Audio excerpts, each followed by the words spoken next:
This is based on a true story on Netflix. Originals have historically elicited a variety of responses, and its most gruesome production, Dahmer Monster, The Jeffrey Dahmer Story, is no exception.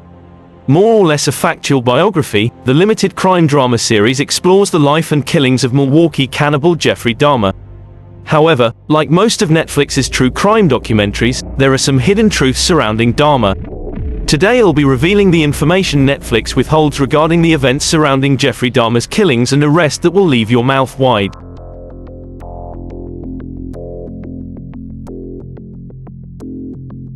I know, but nobody heard me. Jeffrey Dahmer's confessions and interviews were among the reasons why the true crime series was so detailed.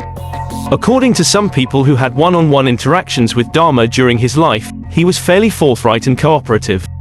One such person was American television host Nancy Glassbill, who said, "When I sat down opposite Jeffrey Dahmer for this interview, I wondered what he would tell me, how difficult it would be to get him to discuss his horrific crimes. What I found was that he was very forthcoming. He volunteered details that may be difficult to hear aside from his interviews." Throughout the show, Netflix had the testimonies of Dahmer's family and the families of the victims to work with.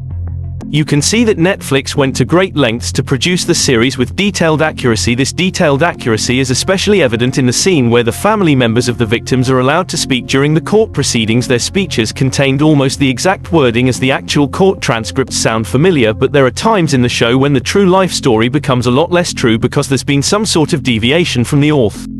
One scene in the series that shows Netflix going against Dahmer's words is when Dahmer is working as a phlebotomist and is shown stealing a bag of blood and taking it home to satisfy his cannibalistic fetishes. The scene was strange and disgusting.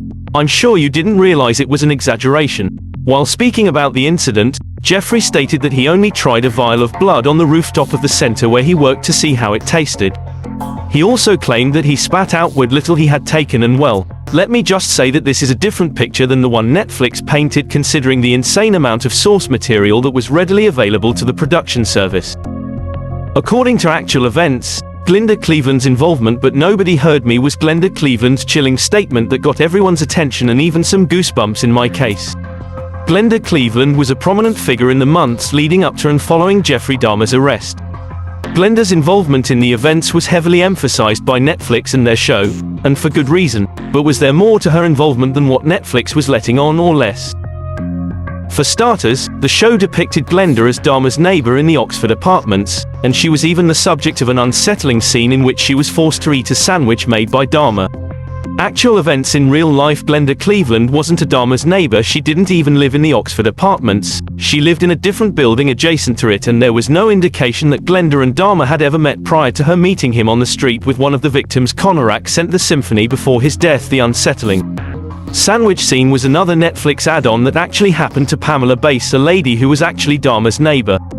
The fact that Glenda did not live in the same building as Dahmer throws off the depiction of Glenda noticing telltale signs of his murder and her long suspicion of him, despite the fact that Glenda grew suspicious of Dahmer after the Syntha Symphony incident. When the suspicions arose, Glenda repeatedly tried to notify the cops of Dahmer's antics, especially after she saw a story about him being missing in a newspaper. While it is true that Glenda did call the authorities after finding a badly injured Conorak at the symphony trying to escape Dahmer's apartment, the officers tasked with handling the case ended up delivering young Conorak back to Jeffrey. What did I tell you about taking the story with a pinch of salt?